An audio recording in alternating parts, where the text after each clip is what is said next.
माल की कीमत अच्छी मिल जाए।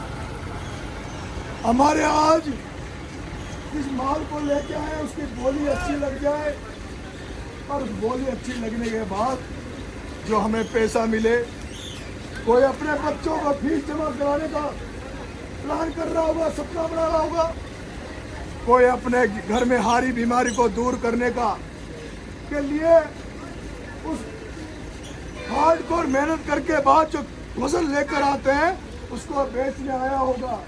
कुछ लोग मजबूरी में बेचने आए होंगे, किसी को ये टेंशन होगी, चिंता होगी कि समय पर बोलने का पैसा नहीं देंगे, समय पर बैंक का पैसा नहीं देंगे तो कोई बड़ा संकट नहीं आ जाए। सब लोग मेरे को इस बात का मैं सोचता हूँ, मैं कुछ ऐसा करूँ जिससे हमारे जो किसान हैं वो जब उनकी इच्छा हो वो इतने मजबूत हो जाए, जब उनकी इच्छा हो उनका माल उनके घर में रहे, जब उनकी इच्छा हो अपना माल को बेचे और अपने बच्चों को, अपने परिवार को पाल पोस कर बड़ा करे।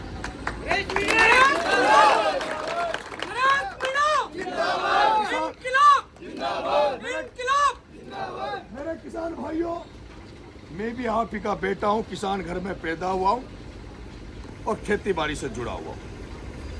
मैं जानता हूँ किस तरह से खेती बाड़ी की जाती है, किस तरह से जितना पैसा हम खेती बाड़ी में लगाते हैं, कई बार तो उसका पूरा हमें वो भी नहीं मिलता।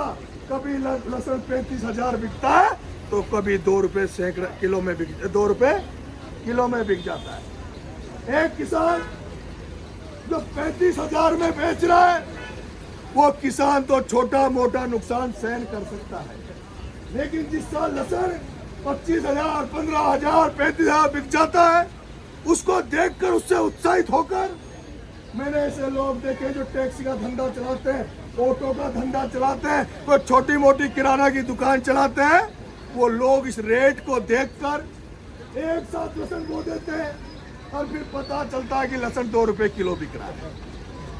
वो जो लोग लगातार लहसुन की खेती कर रहे हैं वो फिर भी बैलेंस कर लेते हैं, क्योंकि मुझे पता है मैंने 35 बीघा का लहसुन पहली बार बोया था। 35 बीघा का लहसुन मैं पहली बार बोया। आलोक बंसल जो यहाँ पे व्यापारी हैं वो मेरे नवोदय स्कूल के सीनियर थे, मैं उनसे बीज लेके गया था। पहले साल जो मैंने बेचा उसमें मुझे उतना मुनाफा नहीं मिला जितना मैंने बीज लिया था। 14,000 रुपए कुंटल का मेरा माल 8-9 रुपए कुंटल बिक गया था, तो मुझे लगा फायदा है। दूसरे साल मैंने लालच में आ गया, 35 बीघा से एकदम 65 बीघा का बो दिया। 65 बीघा का बोया, जब भी 6,000 से 9,000 मेरा लहसुन बिका। लेकिन फिर लालच आ गया, क्योंकि मैं जो काम करता हूँ वो पूरे तन मन से करता हूँ और मैं जो भी करता हूँ बड़ा करने के लिए करता हूँ। 65 बीघा में भी ठीक रहा, फिर 100 बीघा का बो दिया। मतलब चुनाव लड़ेंगे, 100 बीघा का लहसुन हो जाएगा, करोड़ रुपए का हो जाएगा, किसी से भीख मांगनी नहीं पड़ेगी, लहसुन से चुनाव लड़ लेंगे। लेकिन दुर्भाग्य ये रहा, शायद लोगों को पता होगा, मेरी तो गोदाम की फोटो आई थी, मेरी तो गोदामों की फोटो आई थी। एक राठी साहब है हमारे यहाँ के रतनपुरा के, उन्होंने माल खरीदा। राठी यहाँ पे लोकेश धाकड़ है, उन्होंने मेरा माल खरीदने गए थे। अरे मेरे 2 रुपए किलो में माल, 2 रुपए किलो में लहसुन बिका। ये तो नरेश नुकसान का सौदा है, ये इसमें काम चलने वाला नहीं है। मेरे किसान भाइयों, समस्याएं बहुत है। जहाँ समस्याएं थर्मल में युवाओं को ठेकेदारी में बहुत कम तनख्वाह पे नौकरी करनी पड़ रही है, मजबूरी में नौकरी करनी पड़ी है क्योंकि उनके पास साधन है। मेरे किसान भाइयों, आपको इस मंडी में दादागिरी से परेशान किया जाता है। इस तरह कहाँ ट्रैक्टर लगाना, बोली हमारे हिसाब से लगेगी। 2-2 दिन तक, 3-3 दिन तक किसान भाई इस मंडी में पड़े रहते हैं। उनकी कोई ये पूछता नहीं है कि तुम्हें भी मच्छर काटते हैं, मक्खी काटती कि नहीं काटते। मैं आपसे निवेदन करूंगा, नरेश मीणा किसान नेता बनने का सपना लेके आगे बढ़ रहा है। किसानों की जो भी समस्या है बड़े लेवल पे मैं उनको उठा रहा हूँ। आपको तो ध्यान होगा, एक बार लाइट नहीं दे रहा था एक लाइट नहीं दे रहा था, उस अय्यन कैसे हो रहा था? आपको ये भी ध्यान होगा, जब बाड़ा में जब किसानों को हर साल खाद की लाइन में लगना पड़ता है। पता है आपको, समय आने पर किसानों को खाद की लाइन में लगना पड़ता था। मैंने कलेक्टर का घेराव किया, मैंने कहा लाइट कटौती नहीं होनी चाहिए, खाद की किसान लाइन में नहीं लगेगा। और वो 2023 की बात थी, मुझे पता है पहली बार ऐसा हुआ जो एक भी किसान को खाद की लाइन में नहीं लगना पड़ा, लाठी नहीं खानी पड़ी। और अभी इस बार मैं चुनाव लड़ रहा था, देवनी उनियारा, खाद का समय था, सर्दियों का समय था, मैं समय नहीं दे पाया तो फिर से लाइन लगी, फिर से पुलिस की लाठियां किसानों पे पड़ी। मेरे भाइयों, किसान भाइयों, मैं राजस्थान के किसानों की, नौजवानों की लड़ाई लड़ रहा हूँ और मैं सड़े गले सिस्टम को बदलना चाहता हूँ। राजनीति में जो सड़ी गली राजनीति हो गई, उसको मैं बदलना चाहता हूँ। अगर आपको लगता है कि मेरे में सच्चाई है, ईमानदारी है, आप मेरा साथ देना, क्योंकि अब मैं छपरा से चुनाव नहीं लड़ूंगा, ये मैंने कह दिया है। अगली बार मैं जिसका साथ देने आऊंगा वो छपरा का बेटा होगा, जो 24 घंटे तुम्हारी सेवा में यहाँ हाजिर होगा, उसको मैं यहाँ चुनाव लड़ाऊंगा।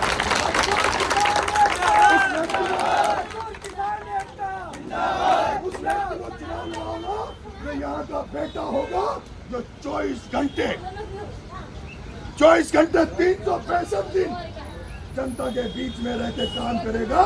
आप किसानों से पूछ लूंगा, आके मीटिंग ले लूंगा, आप कह दोगे भाई साहब ये व्यक्ति किसानों के बारे में सोचता है, इसको लड़ा दो, इसको समर्थन दे दो, हम सारे किसान मिलकर इसका साथ दे देंगे।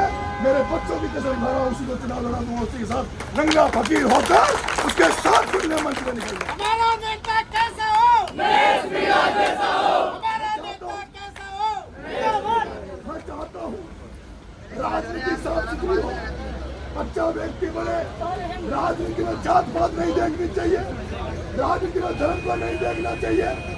राजनीति तो जनसेवा का मार्ग है, उस राजनीति में अच्छे व्यक्तियों को चुनने का फर्ज हमारा होना चाहिए। इसलिए आप सब लोग इस मेरी मुहिम में साथ देना।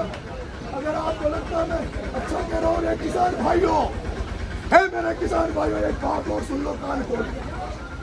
आज के बाद किसी मंदिर में, किसी मस्जिद में, कहीं भी तुम्हें धार्मिक नाम पर 1 रुपया खर्च मत करना, ये मैं कसम देके जा रहा हूँ।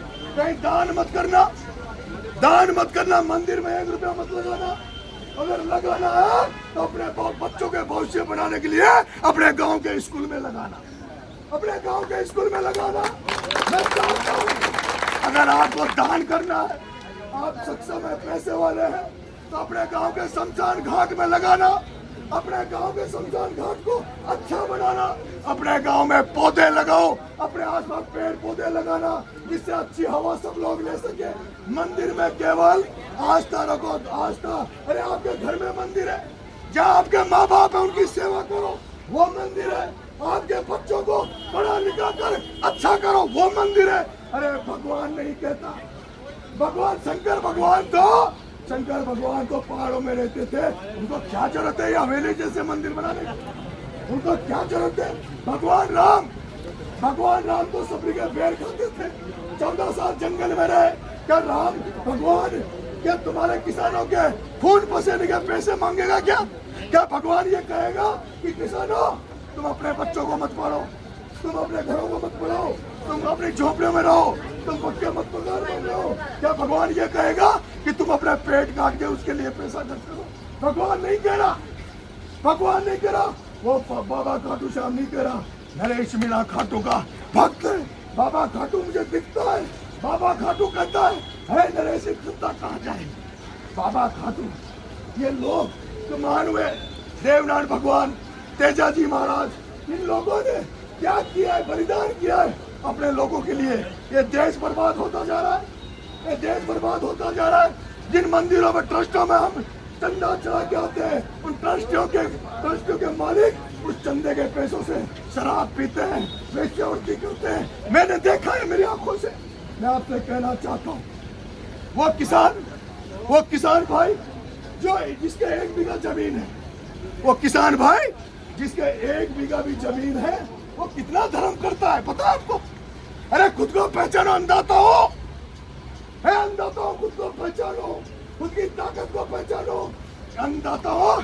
एक किसान जिसके 1 बीघा जमीन है, वो 1 बीघा जमीन में जब फसल बोता है, उस फसल को कितने पक्षी चुगते हैं, कितने पक्षी चुगते हैं। उस फसल को काटते हो, उस गेहूं के 1 बीघा गेहूं को काटते हो, कितने जानवर उसमें चढ़ते हैं।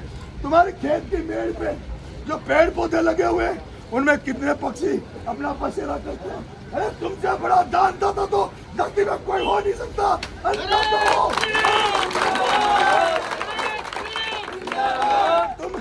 तुम दुनिया को पाल रहे हो, तुम दुनिया को पाल रहे हो, तुम दुनिया को सब कुछ दे रहे हो।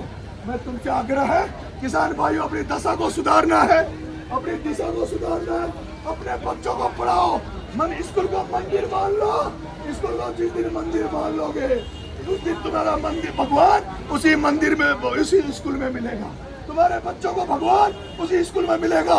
इसलिए बच्चों की शिक्षा पर ध्यान दो। बहुत बहुत धन्यवाद।